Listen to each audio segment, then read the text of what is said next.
الحمد لله رب العالمين والصلاة والسلام على قائد الغر المحجلين نبينا محمد وعلى آله وصحبه أجمعين وبعد. محترم سامعین، دینی ملی بھائیوں اور بہنوں، السلام علیکم ورحمۃ اللہ وبرکاتہ۔ ریڈیو کویت کے ہفتہ وار دینی پروگرام باتیں جن سے زندگی سنورتی ہے میں آپ سب کا استقبال ہے۔ یہ پروگرام آپ سب کے لیے ہے اور آپ سب کے دینی جذبات کا ترجمان ہے۔ اس پروگرام کے ذریعہ ہم وہ باتیں سنتے ہیں جن سے زندگی بنتی، سنورتی اور سدھرتی ہے۔ ہم آپ کی کال بھی لیں گے اور آپ کے سوالات کے جوابات بھی انشاءاللہ دینے کی کوشش کریں گے۔ محترم بھائیوں اور بہنوں، تجارت کرنا، کاروبار کرنا اور نفع حاصل کرنا ہر انسان کی خواہش ہوتی ہے، لیکن اس کاروبار کے ذریعہ ہم جو دولت اکٹھا کرتے ہیں یہ دنیاوی زندگی کی نعمتیں ہیں۔ آنکھیں بند ہوں گی اور ہم اپنی کمائی ہوئی دولت کو چھوڑ کر یہاں سے چلے جائیں گے، پر ایک تجارت ایسی ہے جس کا فائدہ دنیا میں بھی حاصل ہونے والا ہے اور آخرت میں بھی۔ آج ہم اسی تجارت کے بارے میں بات کریں گے۔ کیا آپ جانتے ہیں کہ یہ تجارت کون سی ہے؟ یہ تجارت عمل کی تجارت ہے۔ نماز، روزے، صدقات و خیرات، قرآن کریم کی تلاوت کی تجارت ہے، ذکر کی تجارت ہے، اور ہر نیک عمل اصل میں تجارت ہے۔ عمل صالح کی کیا اہمیت ہے، اسے سمجھنا ہو تو صرف اس نقطے پر غور کیجئے کہ ایک دن ہمیں اس دنیا سے رخصت ہونا ہے جس کا وقت ہمیں پتہ نہیں۔ موت ایک ایسی اٹل حقیقت ہے جس کا نہ کسی نے آج تک انکار کیا ہے اور نہ قیامت کے دن تک کوئی انکار کر سکتا ہے۔ ہماری زندگی برف کی جیسے پگھل رہی ہے اور ایک دن پورے طور پر پگھل جائے گی۔ پھر جب ہم اس دنیا سے رخصت ہوں گے تو ہمارے رشتہ دار ہمیں غسل دیں گے، کفن پہنائیں گے، کندھے پر لا دیں گے اور تنگ و تاریک کوٹری میں لا کر سلا دیں گے۔ وہاں ہمارا کمایا ہوا مال ہمارا ساتھ نہیں دے سکتا، وہاں ہمارے بچے اور ہماری بیویاں ساتھ نہیں دے سکتی۔ اس لیے اللہ کے رسول صلی اللہ علیہ وسلم فرماتے ہیں یتبع المیت ثلاثہ فیرجع اثنان ویبقى معه واحد، کہ جب انسان مر جاتا ہے تو اس کے ساتھ تین چیزیں جاتی ہیں، دو لوٹ کر آ جاتی ہیں اور ایک ساتھ چلی جاتی ہیں۔ اس کے ساتھ اس کے گھر کے لوگ، اس کا مال اور اس کا عمل جاتا ہے۔ گھر کے لوگ اور مال تو لوٹ کر آ جاتا ہے لیکن عمل اس کے ساتھ باقی رہتا ہے۔ گویا ہماری قبر میں ہمارا ساتھ دینے والا یہی عمل ہے جس کی طرف آج ہم آپ کو دعوت دے رہے ہیں۔ ہمارے بچے جن کے لیے جائز ناجائز کی پرواہ نہیں کرتے ہمارا ساتھ نہیں دے سکتے۔ یہ جائیداد جس کے لیے صبح سے شام تک محنت کرتے ہیں ہمارا ساتھ نہیں دے سکتے۔ ہماری فیملی کے افراد ہمارے ہیں اور ہمارے لیے آج جان دے سکتے ہیں، لیکن بس اسی دنیا میں ہمارا مال ہمیں کام آ سکتا ہے تو اسی دنیا میں قبر میں جانے کے بعد یہ مال کام نہیں آ سکتا، یہ بچے کام نہیں آ سکتے، بیویاں کام نہیں آ سکتی۔ قبر میں ساتھ دینے والا اگر کوئی ساتھی ہے تو وہ ہے ہمارا نیک عمل۔ اسی لیے امام ابن قیم رحمۃ اللہ علیہ نے روضۃ المحبین میں لکھا ہے کہ ایک حکیم سے پوچھا گیا کہ ای الاصحاب ابر، کون سا ساتھی سب سے زیادہ وفادار ہے؟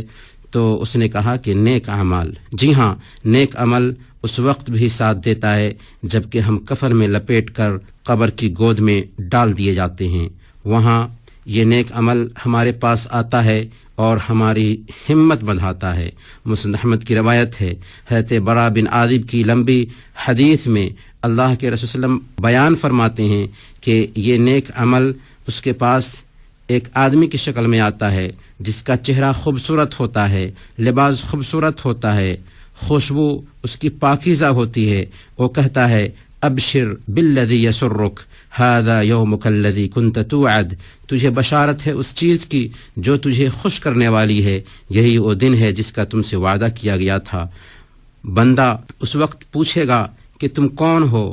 تمہارا یہ چہرہ ایک کے بھلائی کی دعوت دینے والا چہرہ لگ رہا ہے۔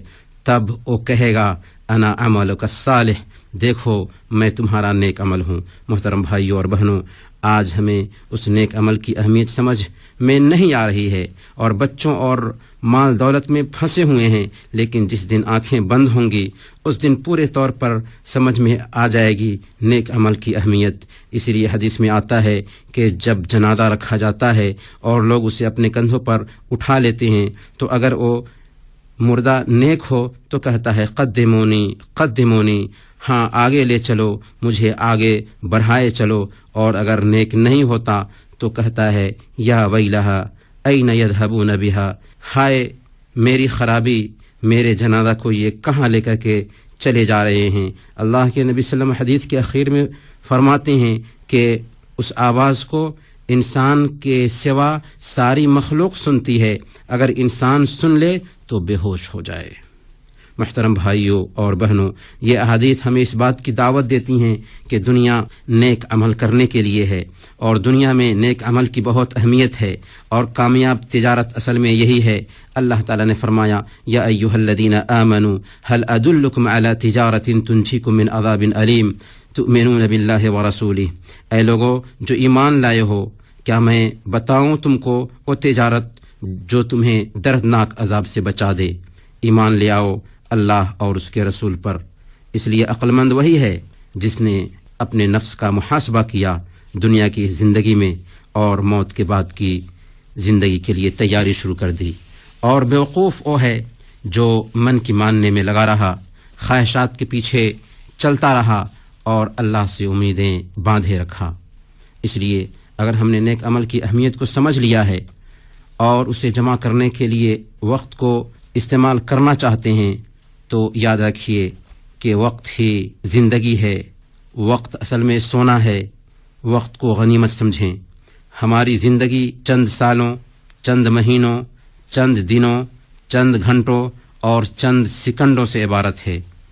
اسی لیے ایک اللہ والے نے کہا یا ابن آدم انما انت ایام کلما ذہب یوم ذہب بعدک، کہ اے آدم کی اولاد، اصل میں تمہارا جسم چند دنوں سے عبارت ہے، جب ایک دن گزر جاتا ہے تو سمجھ لو کہ تمہارے جسم کا کچھ حصہ گزر چکا ہے، اور ایسے ہی پوری زندگی گزر جانے والی ہے۔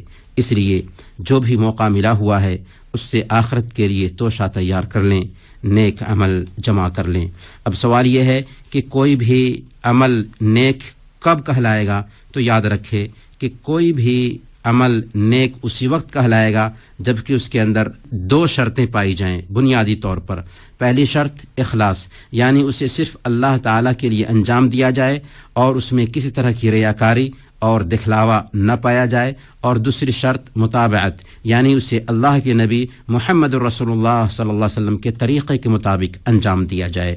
تو یہ دو شرطیں پائی جائیں گی تو عمل قابل قبول ہوگا، ورنہ ہمارے چہرے پر مار دیا جائے گا۔ اور عمل صالح میں سب سے پہلے نمبر پر اسلام کے فرائض اور واجبات کا درجہ آتا ہے۔ اسی لیے حدیث قدسی میں بیان فرمایا کہ اللہ تعالیٰ فرماتا ہے کہ بندہ جن چیزوں کے ذریعہ مجھ سے نزدیکی حاصل کرتا ہے ان میں میرے نزدیک سب سے زیادہ پسندیدہ میرے فرائض ہیں، اس لیے فرائض کو ترجیح حاصل ہوگی۔ کتنے لوگ بھلائی کا کام کرتے ہوتے ہیں، اچھا کام کر رہے ہوتے ہیں، لیکن فرائض کا اہتمام نہیں کرتے، بلکہ اسلام کے اہم فریضہ نماز میں بھی لاپرواہی برت رہے ہوتے ہیں، حالانکہ یہ ایک مسلمان کی پہچان ہے۔ اسلام اور کفر کے بیچ حد فاصل ہے۔ برکیف اسلام سب سے پہلے ہم سے فرائض کا مطالبہ کرتا ہے، اس کے بعد ہی سنن اور نوافل کا درجہ آتا ہے، اور اللہ کے رسول صلی اللہ علیہ وسلم دن اور رات میں کل ملا کر 40 رکعات نمازیں پڑھتے تھے، جیسا کہ امام ابن قیم رحمۃ اللہ علیہ نے فرمایا ہے کہ اللہ کے نبی صلی اللہ علیہ وسلم 40 رکعتیں نماز ادا کرتے تھے۔ 17 رکعتیں فرض نماز ہے، 12 رکعتیں سنتیں ہیں، اور 11 رکعات تہجد کی نماز ہے جو آپ کا معمول تھا۔ کم سے کم اتنا تو ایک مسلمان کو ادا کرنے کی کوشش کرنی ہی چاہیے۔ نیک اعمال کی انجام دہی کے وقت ایک اہم قاعدہ یہ بھی ذہن میں بیٹھائے رکھنا چاہیے کہ عمل کم ہو لیکن اس پر ہمیشگی برتی جائے۔ ایسا نہیں ہونا چاہیے کہ چند دنوں خوب سے خوب عبادت کر لی، پھر تھک کر کے عبادت کو بھول بیٹھے۔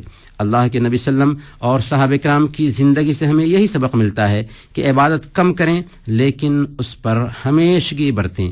سیدہ عائشہ صدیقہ رضی اللہ تعالی عنہ زندگی بھر 8 رکعات چاشت کی نماز پڑھتی رہتی ہیں اور کہتی ہیں کہ اگر میرے ماں باپ بھی قبر سے اٹھ کر کے آ جائیں پھر بھی میں 8 رکعتوں کو نہیں چھوڑ سکتی۔ ام حبیبہ رضی اللہ تعالی عنہا نے جب سے 12 رکعت کی حدیثیں سنی جو سنن مؤکدہ ہیں زندگی بھر ان کی پابندی کیا۔ حضرت علی اور فاطمہ رضی اللہ عنہما زندگی بھر تسبیح فاطمی کا اہتمام کرتے رہے۔ حضرت ابو ہریرہ رضی اللہ تعالی عنہ کو اللہ کے رسول اللہ نے مہینے میں 3 روزہ وتر کی نماز اور چاشت کی نماز کی وصیت کی تھی، چنانچہ زندگی بھر وہ ان کی ادائیگی کرتے رہے۔ پھر انسان کی عمر محدود ہے، اس محدود عمر میں جس حد تک ہو سکتا ہو نیک عمل کر لینا چاہیے، اور بہتر انسان وہی ہے جس کی عمر لمبی ہو اور اس کے عمل اچھے ہوں۔ پھر حسن خاتمہ نصیب ہونا بھی سعادت کی بات ہے کہ نیک اعمال انجام دیتے ہوئے ہماری موت اس دنیا سے ہو جائے اور ہم اچھے عمل پر اس دنیا سے چلے جائیں۔ اللہ کے رسول نے اسی وجہ سے بیان فرمایا وَإِنَّمَا الْأَعْمَالُ بِالْخَوَاتِيمِ کہ عملوں کا دار و مدار خاتمہ پر ہوتا ہے۔ نیک اعمال انجام دیتے وقت دھیان میں رکھنا چاہیے کہ ہم جو بھی نیک عمل کر سکتے ہیں کر لیں اللہ کے لیے، لیکن اس پر اترائیں نہیں، گھمنڈ نہ کریں، بلکہ اس کی قبولیت کے لیے اللہ رب العالمین سے دعا کرتے رہیں اور ہمیشہ فکر مند رہیں کہ اے اللہ ہم نے جو کچھ بھی ٹوٹی پھوٹی عبادتیں کی ہیں تو اپنے کرم سے انہیں قبول فرما لے۔ نیک اعمال کے حوالے سے ایک آخری بات دھیان میں یہ رکھنی چاہیے کہ ہم کچھ ایسے کام بھی کرتے رہیں کہ یہاں سے جانے کے بعد یعنی اس دنیا سے رخصت ہونے کے بعد قبر کی زندگی میں ان کا ہمیں اجر و ثواب ملتا رہے۔ آپ دیکھیں کہ کتنے ایسے لوگ ہیں جو قبر میں جا چکے ہیں، اس دنیا سے رخصت ہو چکے ہیں، لیکن ان کو نیکیاں مل رہی ہیں ان کی اپنی قبر میں، اور کتنے ایسے لوگ ہیں جو زمین پر چل پھر رہے ہیں اور گناہ پر گناہ کیے جا رہے ہیں۔ اس لیے ہمیں اپنی قبر کے لیے بھی کچھ کام اس دنیا میں رہ کر کے کر لینا چاہیے کہ قبر میں جائیں تو اس دنیا میں ہم نے جو کچھ بھی کیا تھا اس کا اجر و ثواب ملتا رہے۔ محترم بھائیو، ہم آپ کی کال بھی لیں گے لیکن ایک چھوٹے سے وقفہ کے بعد۔